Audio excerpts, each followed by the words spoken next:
तो हेलो दोस्तों, चलिए शुरू करते हैं आज एक नया टॉपिक। आज हम लोग पढ़ेंगे किसान आंदोलन, किसान सभा और इंडिया में ट्रेड यूनियन। कुछ ऐसे टॉपिक्स होते हैं जो एग्ज़ाम में हमेशा पूछे जाते हैं, लेकिन आपको वो नॉर्मल बुक में, नॉर्मल किताब में मिलते नहीं हैं। तो इस वजह से क्या होता है, हमारे कुछ इंपॉर्टेंट क्वेश्चंस छूट जाते हैं। तो उनको आज हम देखेंगे, ठीक है। चलिए शुरू करते हैं। देखिए, अगर किसान आंदोलन की बात की जाए तो भारत में जो सर्वप्रथम किसान आंदोलन हुआ था वो बिजोलिया का आंदोलन हुआ था। ये इम्पॉर्टेंट है क्योंकि एग्ज़ाम में पूछा हुआ क्वेश्चन है, ठीक है। बिजोलिया का आंदोलन भारत में पहला किसान आंदोलन हुआ था। अगर आप सन की बात करें, हालांकि एग्ज़ाम पॉइंट ऑफ व्यू से सन इम्पॉर्टेंट नहीं है, लेकिन 1913 में हुआ। ये मैं आपको क्यों बता रहा हूँ, ताकि आपको स्टोरी समझ में आए, ठीक है। 1913 में पहला किसान आंदोलन हुआ था जिसका नाम था बिजोलिया आंदोलन, ठीक है। इसका नेतृत्व किसने किया था? इसका नेतृत्व किया था साधु सीताराम दास ने, ठीक है। सीताराम दास इसके नेतृत्व करता थे। तो एग्ज़ाम में पूछा हुआ क्वेश्चन है, सर्वप्रथम किसान आंदोलन कौन सा था? बिजोलिया आंदोलन, ठीक है। इसको याद रखिएगा। चलिए आगे बढ़ते हैं। देखिए, अब उसके बाद बात करें, अगर हम देखिए किसान आंदोलन कैसे बढ़ता है धीरे धीरे, तो पहली बार किसान आंदोलन जो है मजबूती जहाँ से पाता है वो होता है यूपी किसान सभा। क्या होता है? इंद्र नारायण द्विवेदी, गौरी शंकर मिश्रा और मदन मोहन मालवीय, ये मिलकर क्या करते हैं, यूपी में यूपी किसान सभा का निर्माण करते हैं। और धीरे धीरे इंडिया में क्या हो रहा है, ट्रेड यूनियन के साथ साथ किसान आंदोलन और किसान सभा बननी शुरू हो रही है। देखिए 1918 का समय है, ठीक है। इस समय क्या हो रहा है, किसान आंदोलन शुरू हो रहा है। कौन कौन थे? इंद्र नारायण द्विवेदी, गौरी शंकर मिश्रा और मदन मोहन मालवीय, ये तीनों मिलकर क्या करते हैं, यूपी में किसान सभा का निर्माण करते हैं, यूपी में किसान सभा बनाते हैं, ठीक है। अब इसके बाद देखिए क्या होता है, 1919 में क्या होता है, किसानों का आत्मबल बढ़ने लगता है। क्या होता है, 1917 में जो है चंपारण होता है महात्मा गांधी का। 1917 में चंपारण में जब किसान आंदोलन करके महात्मा गांधी सफलता प्राप्त कर लेते हैं तो भारतीय किसानों को एक मजबूती मिल जाती है कि किसान आंदोलन नाम की भी कोई चीज़ होती है। तो 1919 में क्या होता है, ऐसे किसान संगठन का विरोध विरोध जो होता है बढ़ता रहता है। कहाँ बढ़ता रहता है ये? अवध के प्रतापगढ़ में। क्या होता है कि वहाँ के किसानों के साथ अंग्रेजी गवर्नमेंट जो है अच्छा व्यवहार नहीं कर रही होती है, अवध के प्रतापगढ़ में। तो क्या होता है, नाई धोबी बंद होता है। नाई धोबी बंद ये आंदोलन है एक। इसमें क्या होता है कि जितने भी नाई या धोबी समाज के लोग हैं वो मना कर देते हैं कि ना हम अंग्रेजों का बाल काटेंगे, दाढ़ी बनाएंगे और ना अंग्रेजों का कपड़ा धोएंगे। इसको बोलते हैं नाई धोबी बंद। ये एक सामाजिक बहिष्कार होता है, किसका? अंग्रेजों का। तो ये काफ़ी कारगर रहता है ये आंदोलन। अंग्रेज काफ़ी परेशान हो जाते हैं क्योंकि अंग्रेज तो यहाँ अफसर बन के आते हैं, वो नाई धोबी तो लाते नहीं अपने साथ। ये सब कामों के लिए तो वो यहाँ के लोकलों को इस्तेमाल करते थे। इस आंदोलन का नेतृत्व कौन करता है? बाबा रामचंद्र। ये बहुत इंपॉर्टेंट है, याद रखिएगा। बाबा रामचंद्र प्रतापगढ़ अवध क्षेत्र में काफ़ी एक्टिव रहे। अब बाबा रामचंद्र का ये आंदोलन जब काफ़ी सफल हो जाता है, सफलता का कारण आप जानते ही हैं कि नाई धोबी तो अंग्रेज यहाँ लाएंगे नहीं, वो तो सिपाही और अफसर इस तरह के लोगों को लाते थे। तो क्या होता है, ये आंदोलन काफ़ी सफल हो जाता है।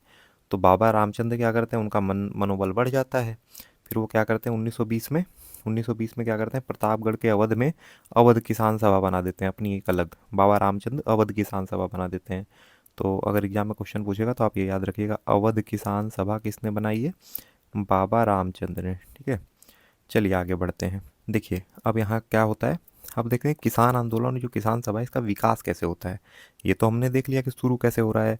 चंपारण में गांधी जी ने आंदोलन किया, लोगों को लगा कि हाँ किसान आंदोलन, किसान सभा नाम की भी कोई चीज़ होती है, लोगों ने धीरे धीरे बनाना शुरू किया। अब देखिए इसमें मुख्य विकास कहाँ से होता है, सहजानंद सरस्वती, ये नाम आप लोग याद रखिएगा। सहजानंद सरस्वती क्या है, बहुत फेमस पर्सनैलिटी होते हैं बिहार की, ठीक है। बिहार प्रांतीय किसान सभा का निर्माण करते हैं। बिहार में काफ़ी एक्टिव ये किसान सभा होती है, बिहार के किसानों के लिए लड़ाई लड़ती है। और इसमें सहजानंद सरस्वती का साथ कौन देता है? राहुल संस्कृतायन और राजेंद्र प्रसाद। राहुल संस्कृतायन के बारे में मैंने आपको बताया था, आजमगढ़ में इनका जन्म हुआ था, आजमगढ़ के रहने वाले थे। और असहयोग आंदोलन के समय ये छपरा में काफ़ी एक्टिव थे, बिहार के छपरा में, ठीक है। और राजेंद्र प्रसाद को आप लोग जानते ही हैं, हमारे देश के पहले राष्ट्रपति थे और ये काफ़ी बड़े किसान नेता थे, ठीक है। काफ़ी एक्टिव रहते थे राजनीति में, खासतौर पर किसान राजनीति में। तो राजेंद्र प्रसाद भी जुड़े हुए थे किसके साथ? सहजानंद सरस्वती, ठीक है, स्वामी सहजानंद सरस्वती के साथ। अब क्या होता है, बिहार में काफ़ी एक्टिव होती है बिहार प्रांतीय किसान सभा। 1936, ये इंपॉर्टेंट ईयर है, इसको आप लोग जरूर याद रख लीजिएगा, तुम दिमाग में बैठा लीजिए 1936, ठीक है। 1936 में क्या होता है, लखनऊ में एक कॉन्फ्रेंस रखी जाती है, ठीक है। इसमें जितने भी इंडिया के लगभग किसान नेता होते हैं या किसान ट्रेड मतलब किसान यूनियन होती हैं वो सारी आती हैं। और ये होता है कि भारत के लिए एक अकेली जो सिंगल ऐसी यूनियन बनाई जाए जो सबके लिए काम करे किसानों की। तो अखिल भारतीय किसान कांग्रेस की स्थापना की जाती है। ठीक है, अखिल भारतीय किसान कांग्रेस। कुछ लोगों को इस कांग्रेस शब्द से, कांग्रेस नाम से आपत्ति होती है कि ये क्या है, कांग्रेस तो अपने फेवर में काम कर रही है। अखिल भारतीय किसान कांग्रेस 1936 में लखनऊ में, याद रखिएगा कब, 1936 में लखनऊ में अखिल भारतीय किसान कांग्रेस। तो इस वजह से इस कांग्रेस नाम को बदलकर बाद में इसका नाम क्या कर देते हैं, अखिल भारतीय किसान सभा। कि किसानों के लिए है तो ठीक है भाई, अखिल भारतीय किसान सभा, हम कांग्रेस नाम क्यों ऐड करें इसमें। और ये क्या होता है, क्योंकि अभी मैंने बताया स्वामी सहजानंद बिहार जो प्रांतीय किसान सभा, इसमें काफ़ी एक्टिव थे, बहुत अच्छे से काम कर रहे थे। तो इसलिए क्या होता है, इसके पहले अध्यक्ष कौन बनाए जाते हैं, इसके पहले अध्यक्ष बनाए जाते हैं स्वामी सहजानंद सरस्वती। ये सहजानंद जो है, स्वामी सहजानंद, ये स्वामी सहजानंद सरस्वती ही हैं। ठीक है, पहले अध्यक्ष बनाए जाते हैं। और पहले महासचिव कौन बनते हैं, एन जी रंगा बनते हैं। ठीक है, ये स्वामी सहजानंद सरस्वती आप लोग जरूर याद रख लीजिएगा। बाकी पहले महासचिव कौन होते हैं, एन जी रंगा। ठीक है, लखनऊ में अधिवेशन होता है। अच्छा, इस अधिवेशन में क्या होता है, जवाहरलाल नेहरू भी जो है भाग लेते हैं। जवाहरलाल नेहरू लखनऊ के इस अधिवेशन में 1936 के जो किसानों का आंदोलन का जो वो होता है, सभा होती है ये, इसमें जो है जवाहरलाल नेहरू भी भाग लेते हैं। ठीक है, स्वामी सहजानंद क्या है, स्वामी सहजानंद काफ़ी पढ़े लिखे व्यक्ति भी होते हैं। इनकी हुंकार नामक एक पत्रिका निकालते हैं। ये किसान पत्रिका होती है, किसानों से संबंधित मुद्दे उठाती है। ठीक है, मेनली तो स्वामी सहजानंद इस वजह से भी काफ़ी फेमस होते हैं, क्योंकि एक किसान नेता के पास इस तरह की पत्रिका होना, इस तरह का ये सब होना उन दिनों काफ़ी अनकॉमन होता था। ठीक है, चलिए आगे बढ़ते हैं। चलिए अब देखते हैं, देखिए और जगहों के हम आंदोलनों को देखते हैं कि और लोग किस तरह से उस समय आंदोलन कर रहे थे। ये काफ़ी इंपॉर्टेंट है, मदारी पासी का आंदोलन। ठीक है, ये एक इक्का आंदोलन हुआ 1921-22 के दौर में। ठीक है, 1921-22 के दौर में इक्का आंदोलन हुआ। आपको नॉर्मल बुक में नहीं मिलेगा, लेकिन आप अगर कोई अच्छी बुक पढ़ेंगे, जैसे स्पेक्ट्रम हुआ या बिपिन चंद्रा हुआ, तो उसमें ये क्वेश्चन मिलते हैं। और ये क्वेश्चन पूछा हुआ क्वेश्चन है कई बार एग्जाम में, और एग्जाम में आता है, इसलिए मैं आप लोगों को करवा रहा हूँ। तो इक्का आंदोलन 1921-22 में होता है मदारी पासी के नेतृत्व में। ठीक है, और ये क्या होता है, ये नेतृत्व का जो एरिया होता है वो क्या होता है, हरदोई, बाराबंकी, बहराइच और सीतापुर, मतलब कुल मिला के जो लखनऊ मंडल होता है उसके आसपास के एरिया में ये आंदोलन होता है। ठीक है, इस आंदोलन में आंदोलनकारियों की मांग क्या होती है, इस चीज़ को आप देख लीजिए। क्या होता है कि महंगाई बढ़ रही होती है, तो ये लोग क्या कहते हैं कि हर साल अनाज तो हो नहीं पाता है। तो मान लीजिए हमारे पास किसी साल ज़्यादा अनाज हुआ, तो अनाज तो सड़ जाएगा, अनाज तो गल जाएगा। रहने की, रखने की उतनी जगह नहीं होती थी उन दिनों किसानों के पास, कच्चे घर हुआ करते थे। बरसात आ गई, गेहूँ ख़राब हो गया, चावल ख़राब हो गया, तो किसान क्या करते थे, उन गेहूँ चावल को बेच करके उससे नगद मनी ले लिया करते थे, पैसा ले लिया करते थे और अपने पास रख लिया करते थे, क्योंकि पैसा तो ख़राब नहीं होगा। तो क्या होता था, किसी साल अगर सही से अनाज नहीं उगा और अंग्रेज फिर भी लगान मांग रहे हैं कि हमको तो लगान चाहिए ही, तो उनका ये रहता था कि पिछली साल हमारी खेती अच्छी हुई थी, हमने उस खेती में से अनाज को बेचकर नगद जो है पैसे ले लिए हैं, वो पैसे हमसे नगद रूप में ले लीजिए। लेकिन अंग्रेज क्या कहते थे कि हमको गेहूँ चावल ही चाहिए, जो आपने उगाया है हमको वही चाहिए। अब उगाया तो कुछ है ही नहीं, आपकी फसल अच्छी नहीं हुई। तो इस आंदोलन में यही मांग करते हैं कि बढ़ती महंगाई के कारण जो लगान है उसका नगद में रूपांतरण कर दीजिए, पैसे ले लीजिए आप। ठीक है, आप मतलब अनाज मत लीजिए हमसे। उसके और भी कारण हो सकते हैं, लेकिन मुख्यतः यह कारण था। ठीक है, चलिए आगे बढ़ते हैं। देखिए 1928 में क्या होता है, गुजरात के सूरत में बरदौली एक जगह होती है। ठीक है, पहले भी बता चुका हूँ बरदौली के बारे में मैं। तो बरदौली में क्या होता है, किसान आंदोलन होता है। इसका नेतृत्व कौन करता है, वल्लभ भाई पटेल करते हैं इसका नेतृत्व। तो देखिए क्या होता है, बरदौली सत्याग्रह, इसको बरदौली सत्याग्रह के नाम से जाना जाता है, उसी नाम से प्रसिद्ध होता है। ठीक है, गुजरात के बरदौली में किसान आंदोलन होता है, कृषक आंदोलन होता है सरदार वल्लभ भाई पटेल के नेतृत्व में। और ये आंदोलन क्या होता है, सफल होता है। जो मांग रहती है सरदार वल्लभ भाई पटेल की या बरदौली के किसानों की, वो पूरी हो जाती है। तो ये आंदोलन सफल हो जाता है। तो इसमें क्या होता है, सरदार वल्लभ भाई पटेल को जो बरदौली की महिलाएं होती हैं वो सरदार कह के बुलाने लगती हैं। ठीक है, सरदार मतलब क्या होता है, जो आपकी समस्याओं का निदान करे, जो हेड हो, जो लीडर हो, सरदार। तो ये उपाधि बरदौली की महिलाओं के द्वारा दिया जाता है। लेकिन ये देता कौन है, महात्मा गांधी देते हैं। किसकी तरफ से, बरदौली की महिलाओं की तरफ से। ये क्वेश्चन कई बार एग्जाम में पूछा हुआ, बहुत कंफ्यूजिंग क्वेश्चन है। ऑप्शन इस तरह से देता है, किसने दी है उपाधि, महात्मा गांधी ने दी है। किसकी तरफ से दी है, बरदौली की महिलाओं की तरफ से दी है। कैसे, जैसे कि सपोज करिए आप जैसे कहीं गए किसी रिश्तेदारी में या फिर किसी रिलेटिव के पास आप गए, और वो रिलेटिव आपसे पूछे कि बेटा मम्मी पापा ठीक हैं, आपने कहा हाँ मम्मी पापा ठीक हैं, और वो आपको कहें कि पापा को मेरे तरफ से नमस्ते कहना। ठीक है, तो वो नमस्ते आपने अपने पापा को कहा, लेकिन किसके तरफ से कहा, वो रिलेटिव के जिसके घर आप गए हैं उनके तरफ से कहा। तो उसी तरह ठीक महात्मा गांधी जो है सरदार की उपाधि देते हैं, ये सरदार वल्लभ भाई पटेल को देते हैं, लेकिन किसकी तरफ से? बरदोली की महिलाओं की तरफ से देते हैं। उम्मीद है आपको समझ में आ रहा होगा। चलिए आगे बढ़ते हैं। चलिए तो अब आगे देखते हैं। देखिए आचार्य विनोबा भावे और अन्य किसान नेता उस समय क्या कर रहे थे। देखिए बंगाल की अगर बात किया जाए तो बंगाल में क्या हो रहा था, बंगाल के जो किसान नेता थे उसमें तिभागा आंदोलन कर रहे थे। तिभागा आंदोलन क्या है? अभी देखिए बंगाल में क्या हो रहा था, बहुत मतलब वहाँ अत्याचार अन्याय इस कदर पे था, सोच लीजिए कि जो भी फसलें हो रही थी जमींदार क्या कर रहा था, उसका आधा भाग ले रहा था। आधा मतलब 1/2 भाग, मतलब कि आपके पास 2 किलो गेहूँ हुआ तो 1 किलो गेहूँ हमको दीजिए। तो वहाँ इसी चीज़ की लड़ाई हो रही थी तिभागा आंदोलन में, कि आप इसको कम करके 1/3 भाग कर दीजिए। इसीलिए इसका नाम क्या हुआ, तिभागा, यानी 3 भाग कर दीजिए। मतलब कि अगर 3 किलो गेहूँ उग रहा है तो 1 किलो गेहूँ लीजिए। लेकिन ये लोग क्या कर रहे थे, वहाँ के जमींदार उस समय 2 किलो गेहूँ में 1 किलो गेहूँ ले रहे थे। तो इसको तिभागा आंदोलन कहा गया। ये कहाँ हुआ? बंगाल में हुआ। ठीक है, बंगाल में सामाजिक और राजनीतिक चेतना चरम स्तर पर थी, इसीलिए बंगाल विभाजन हुआ। ये सब चीज़ हम अपने वीडियोज़ में पढ़ा चुके हैं, आप लोग चैनल पे जाकर देख लीजिएगा कि क्यों स्वदेशी आंदोलन हुआ, क्यों बंगाल विभाजन हुआ। ठीक है, चलिए आगे बढ़ते हैं। अब आचार्य विनोबा भावे की बात करते हैं। आचार्य विनोबा भावे क्या होता है, सर्वोदय सम्मेलन, सर्वोदय आंदोलन की तरफ धीरे धीरे चीज़ें बढ़ रही होती हैं, तो आचार्य विनोबा भावे क्या करते हैं, 1951 में क्या करते हैं, आचार्य विनोबा भावे, देश आज़ाद हो चुका है 1951 में। ठीक है, और उसमें इस बात क्या होता है कि ये तेलंगाना, जो कि आंध्र प्रदेश में था अब तेलंगाना बन गया है, वहाँ पर एक पोचमपल्ली गांव है। ठीक है, ये काफ़ी फेमस है। अभी प्रधानमंत्री नरेंद्र मोदी ने यहाँ पे कई चीज़ों का उद्घाटन किया है। ठीक है, पोचमपल्ली गांव पहुँचते हैं, वहाँ की किसानों की समस्याएं सुनते हैं। किसानों की समस्याएं वहाँ क्या थी कि किसानों के पास ज़मीन ही नहीं थी, सारी ज़मीन बड़ी बड़ी जमींदारों और ठेकेदारों के पास थी। तो आचार्य विनोबा भावे क्या करते हैं, भूदान आंदोलन चलाते हैं। भूदान आंदोलन मतलब भू माने भूमि, दान मतलब तो आप लोग जानते हैं दान देना।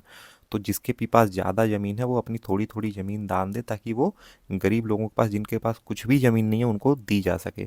काफ़ी सफल रहा ये भूदान आंदोलन। ठीक है, और काफ़ी गरीब लोगों के पास ज़मीन भी हुई इसके वजह से। ठीक है, बाद में धीरे धीरे आंदोलन की तरह ये आंदोलन भी दब गया। और आपने अगर भारतीय इतिहास को आप मेरे साथ पढ़ रहे हैं तो आपने एक चीज़ देखी होगी, कोई भी आंदोलन लगभग 2 साल बाद दब जा रहा है। जैसे कि अगर हम असहयोग आंदोलन की बात करें तो असहयोग आंदोलन 1920 में स्टार्ट होता है। ठीक है, 1922 में दब गया। ठीक है, कल हम सविनय अवज्ञा आंदोलन की बात कर रहे थे, 1930 में शुरू होता है, लगभग 1932 आते आते पूना पैक्ट वैक्ट के समय दब गया। लगभग 2 साल से ज़्यादा कोई आंदोलन चल पाता नहीं है। तो ये आंदोलन भी धीरे धीरे समाप्त हो गया, ख़त्म हो गया। लेकिन ये अपने जिस समय चल रहा था भूदान आंदोलन, चरम पे था, और काफ़ी अच्छा मतलब इसका रिजल्ट था, काफ़ी गरीबों के पास ज़मीन हुई इसकी वजह से। चलिए आगे देखते हैं कि उस समय, ये देखते हैं कि उस समय और नेता और जगह क्या कर रहे थे, जिनको जो बहुत फेमस नहीं हो पाए, जो जो आंदोलन बहुत प्रसिद्ध नहीं हो पाए, छोटे स्तर पे हुए, लेकिन छोटे स्तर पर भी उन्होंने अपने अपने क्षेत्र में अच्छा प्रभाव छोड़ा। तो अगर हम खान अब्दुल्ला खान गफ़ार खान की बात करें, खान अब्दुल्ला गफ़ार खान की तो हम पहले भी कल भी वीडियो पढ़ चुके हैं। खुदाई खिदमतगार इन्होंने एक संगठन बनाया था, जो कि पश्चिमोत्तर भारत में काम करता था, मतलब कि पाकिस्तान अफगानिस्तान उस समय अपने ही पार्ट थे। तो उस क्षेत्र में जो है काम करता था ये, और ये लाल कुर्ती पहनते थे, इसलिए इनको लाल कुर्ती संगठन कहा जाता था। विशेषकर इसमें पठान थे। ठीक है, चलिए आगे बढ़ते हैं। स्वामी रामानंद, ये हैदराबाद में काफ़ी एक्टिव किसान नेता थे। ठीक है, अगर हम अब्दुल हमीद खान की बात करें तो ये असम में काफ़ी फेमस किसान नेता थे। वहीं अगर हम फजलुल हक की बात करें तो बंगाल प्रजा पार्टी के संस्थापक थे, बंगाल में काफ़ी एक्टिव रहे। तो ठीक है, चलिए आगे बढ़ते हैं। लगभग किसान आंदोलन और किसान संगठन से हम सारी चीज़ें पढ़ चुके हैं। अब हम देखते हैं इंडिया में ट्रेड यूनियन कैसे बढ़ती हैं। दो चीज़ें बहुत ज़रूरी होती हैं उस समय का जो सामाजिक परिदृश्य था, या तो कोई कमाता था या तो खेती करता था, तीसरा कुछ नहीं था। जैसे आज स्टार्टअप है और बहुत सारी चीज़ें हैं, there are lots of thing today to do. ठीक है, बहुत सारी चीज़ें आप बहुत सारे फील्ड में कर सकते हैं। आप आर्टिस्ट हो सकते हैं, आप म्यूजिशियन हो सकते हैं। उस समय बहुत गरीबी थी, दो ही फील्ड थे, या तो किसानी खेती करिए, या तो शहर प्रदेश जाइए कमाइए मजदूरी करिए। तो किसान आंदोलन के बारे में हम लोगों ने पढ़ लिया, तो चलिए शुरू करते हैं। तो फिर क्या होता है, अभी आगे मजदूर संघ पे। ठीक है, दूसरा टॉपिक मुख्य क्या होता है, मजदूर संघ, किसान और मजदूर। तो मजदूर पे आ गए, किसान हम लोगों ने पढ़ लिया। अब मजदूर संघ की बात करते हैं। देखिए क्या होता है, देखिए 1918 में ही आपने देखा होगा, चंपारण के बाद किसान आंदोलन फेमस हो रहा है। 1918 में यूपी किसान सभा बन जाती है, मदन मोहन मालवीय और गौरी शंकर मिश्रा और ये लोग मिलकर बनाते हैं। ठीक है, 1918 में यहाँ देखिए मजदूर संघ भी एक्टिव हो रहा है। भारत का पहला मजदूर संघ कब बन रहा है, मद्रास में बन रहा है। वीपी वाडिया बना रहे हैं, कौन बना रहे हैं, वीपी वाडिया मद्रास में पहला भारतीय मजदूर संघ बना रहे हैं 1918 में। चलिए आगे बढ़ते हैं। 1918 में आपने पढ़ा होगा, अहमदाबाद में हम लोग पढ़े हैं कि गुजरात के अहमदाबाद में गांधी जी जाते हैं और वहाँ के सूती मिल मजदूरों के लिए लड़ाई लड़ते हैं, उनको हक अधिकार दिलवाते हैं अंग्रेज़ों से। तो वहीं अहमदाबाद में textile labour association, Gandhi ji को बार बार ना जाना पड़े इसलिए वहाँ पे गांधी जी एक एसोसिएशन बना देते हैं जिसका नाम होता है अहमदाबाद टेक्सटाइल लेबर एसोसिएशन, 1918 में ही। ठीक है, महात्मा गांधी बनाते हैं। तो ये क्वेश्चन आता है, अहमदाबाद टेक्सटाइल लेबर एसोसिएशन की स्थापना किसने की? महात्मा गांधी ने स्थापना की। इसमें आपको सन याद करने की बहुत ज़रूरत नहीं है। जहाँ मैं कलर किया हुआ है, जहाँ मैंने, केवल उन्हीं चीज़ों पे आप लोग ध्यान देंगे। जहाँ जहाँ कलर किया हुआ है केवल उन्हीं चीज़ों पे ध्यान देंगे। जहाँ मैंने कलर किया हुआ है इसका मतलब वो प्रीवियस ईयर में पूछा हुआ क्वेश्चन है। ठीक है, कलर नहीं किया है मतलब कि इंपॉर्टेंट उतना नहीं है। ठीक है, चलिए, तो सन नहीं देखना, केवल ये देखना है कि पहला मजदूर संघ की स्थापना वीपी वाडी ने की। ठीक है, Ahmedabad textile labour association Mahatma Gandhi ने स्थापना की, इतना याद रखना है। अब देखिए, देख रहे हैं, ये मैं समझाने के लिए आपको केवल मैंने सन लिखा है कि कैसे 1918 में किसान और मजदूर एक साथ एक्टिव होते हैं। अब देखिए क्या होता है, 1919 में अंतर्राष्ट्रीय श्रम संगठन की स्थापना होती है। ठीक है, तो क्या होता है, पूरी दुनिया में पता चलता है लोगों को, कम से कम भारत में, कि श्रम संगठन नाम की भी कोई चीज़ होती है। तो क्या होता है, भारत में क्या होता है कि भारत के भी ये होता है कि सारे जो छोटे मोटे श्रम संगठन होते हैं वो सोचते हैं कि चलो एक होकर एक बड़ा संगठन बनाया जाए। बड़ा संगठन बनाने का फैसला लेते हैं कि कोई बड़ा संगठन बनाया जाए मजदूरों के लिए, ताकि हमारी आवाज़ अंग्रेज़ों तक पहुंच सके। चलिए, अब क्या होता है, बम्बई में जो है 1920 में एन एम जोशी जो हैं वो स्थापना कर देते हैं। किसकी स्थापना करते हैं? ट्रेड यूनियन कांग्रेस की स्थापना करते हैं, जिसका नाम होता है अखिल भारतीय ट्रेड यूनियन कांग्रेस। कौन स्थापना करता है? एन एम जोशी करते हैं। N M Joshi Trade Union Congress Mumbai में स्थापना कर देते हैं 1920 में। ठीक है, और पहला इसका अध्यक्ष किसे बनाया जाता है? लाला लाजपत राय को बनाया जाता है। लाला लाजपत राय जानते ही आप लोग, काफ़ी एक्टिव थे। बाद में इनकी मृत्यु भी हो गई पुलिस की बर्बरतापूर्व लाठीचार्ज की वजह से, पिटाई की वजह से। ठीक है, तो इनको अध्यक्ष बनाया जाता है। तो ये क्वेश्चन पूछता है कि trade Union Congress, Akhil Bharatiya trade Union Congress के पहले अध्यक्ष कौन थे? लाला लाजपत राय थे। बनाया किसने था? एन एम जोशी ने बनाया था, लेकिन पहले अध्यक्ष कौन थे? लाला लाजपत राय। अब क्या होता है, बहुत अच्छा चल रहा होता है ट्रेड यूनियन, जो भी किस मजदूरों की बात होती है वो सरकार से तक बहुत प्रॉपरली पहुंच रही होती हैं। लेकिन उसी दौरान क्या होता है, जानते हैं आप, जहाँ पे भी बहुत सारे मल्टीपल्स लोग होते हैं वहाँ आपसी विवाद होते ही हैं। तो यहाँ पर भी यही होता है कि आपसी विवाद के कारण 1929 में क्या होता है, नागपुर अधिवेशन होता है। किसानों का, मजदूरों का भी अधिवेशन हो रहा है, जिस तरह कांग्रेस का होता था। अब आपसी मतभेद के कारण, जो आपसी कुछ मतभेद होते हैं कि ये काम ऐसे होना चाहिए, वैसे होना चाहिए, आपसी मतभेद के कारण इसमें क्या होता है, ये संगठन विभाजित हो जाता है, बट जाता है दो भागों में। इसकी अध्यक्षता कौन करते हैं? जवाहरलाल नेहरू। आप एक चीज़ गौर करिए कि किसकी बात हो रही है? 1929 की बात हो रही है। 1929 जहाँ पे भी आपको दिखे एग्जाम में, अगर आपको एग्जैक्ट आंसर ना पता हो, आप जवाहरलाल नेहरू आंसर मार दीजिएगा। आप देखेंगे 1929 का लाहौर अधिवेशन, आप देख रहे हैं 1929 में नागपुर अधिवेशन हो रहा है ट्रेड यूनियन का, जवाहरलाल नेहरू अध्यक्ष हैं। लाहौर अधिवेशन में भी जवाहरलाल नेहरू अध्यक्ष, झंडा फहरा रहे हैं रावी नदी के किनारे रात को 12 बजे। 26 जनवरी 1930 में पहली बार गणतंत्रता दिवस जो मनाया गया था, स्वराज दिवस, इन्होंने मनाया। मतलब काफ़ी एक्टिव थे उस समय। पिताजी मोतीलाल नेहरू थे, राजनीति के बड़े नेता थे। ठीक है, 1923 में उन्होंने स्वराज पार्टी बनाई थी सी आर दास के साथ मिलके। तो उनके बेटे थे जवाहरलाल नेहरू, तो काफ़ी प्रिविलेज भी था इनके पास और काफ़ी एक्सपीरियंस भी था, काफ़ी जानकारियाँ थी। चलिए आगे बढ़ते हैं। अब देखते हैं भारत में मजदूर संघ देख लिया हम लोगों ने। अब देखते हैं कि भारत में आखिर कम्युनिस्ट कैसे आए। आपने देखा होगा जहाँ पे भी मजदूरों की बात होती है, यूनियन की बात होती है, ट्रेड की बात होती है, वहाँ पे कम्युनिज्म आ जाता है। ठीक है, आपने आइसा का नाम सुना होगा, आपने बीच में जो है काफ़ी एक्टिव हुए थे राजनीति में, कन्हैया कुमार, वो भी आपको पता होगा कम्युनिस्ट से ही जुड़े हुए थे। ठीक है, सीपीआईएम और सीपीएम पार्टी वगैरह से जुड़े हुए थे। तो भारत में देखते हैं कम्युनिज्म आखिर आता कैसे। देखिए, कम्युनिज्म की दुनिया में शुरुआत कैसे होती है। एक राइटर हैं, ठीक है, कार्ल मार्क्स। ठीक है, कार्ल मार्क्स कहाँ के थे? जर्मनी के थे कार्ल मार्क्स। ठीक है, तो जर्मनी के कार्ल मार्क्स थे। तो उन्होंने क्या किया, उनकी बुक आई थी। ठीक है, दास कैपिटल उनकी बुक है, और उसके बाद आपका कम्युनिज्म मैनिफेस्टो उनकी बुक है। तो इस वजह से कम्युनिज्म धीरे धीरे पूरी दुनिया में फैलने लग गया। सबसे ज़्यादा कम्युनिज्म जो फैला वो कहाँ फैला? रसिया में फैला। ठीक है, रसिया में सबसे ज़्यादा कम्युनिज्म फैला। तो क्या होता है 1919 में, क्या होता है कि लेनिन जो होते हैं, जो कि रसिया के नेता हैं, ये वो क्या करते हैं, इंटरनेशनल कम्युनिज्म की स्थापना करते हैं। कम्युनिस्ट इंटरनेशनल एक पार्टी की तरह बनाते हैं कि पूरी दुनिया में हम कम्युनिस्ट को फैलाएंगे। इसकी स्थापना करते हैं और पूरी दुनिया से बड़े बड़े लोगों को बुलाते हैं, बड़े बड़े नेताओं को। तो भारत से एम एन राय को बुलाते हैं लेनिन। तो लेनिन के निमंत्रण पर भारत से एम एन राय जो है वो पहुंचते हैं मॉस्को। मॉस्को क्या है? रसिया की राजधानी है। और क्या करते हैं, कम्युनिस्ट इंटरनेशनल जो होती है, ठीक है, इसके पहले भारतीय सदस्य बन जाते हैं। तो अगर एग्जाम में क्वेश्चन आए कि भारत का पहला व्यक्ति वो कौन सा है जो कम्युनिस्ट पार्टी से जुड़ा, या जिसने कम्युनिस्ट इंटरनेशनल की सदस्यता ली तो कौन है, एम एन रॉय हैं। ठीक है, एम एन रॉय भारतीय कम्युनिस्ट से जुड़ जाते हैं, आते हैं भारत, कम्युनिस्ट की विचारधारा सबको बताते हैं कि भैया इसमें गरीबों के लिए काम किया जाता है, सरकार का कोई वही नहीं है, रोल ही नहीं है, सारी चीज़ को गवर्नमेंट कर देने के लिए कहा गया है। ठीक है, तो इसमें पूंजीवाद का कोई वो नहीं है, महत्व नहीं है, सब गरीबों के लिए है, गरीबों में सब बांट दो, सब गरीबों को दे दो। ठीक है, इस तरह की विचारधारा है, लोग काफ़ी प्रभावित होते हैं कम्युनिस्ट से।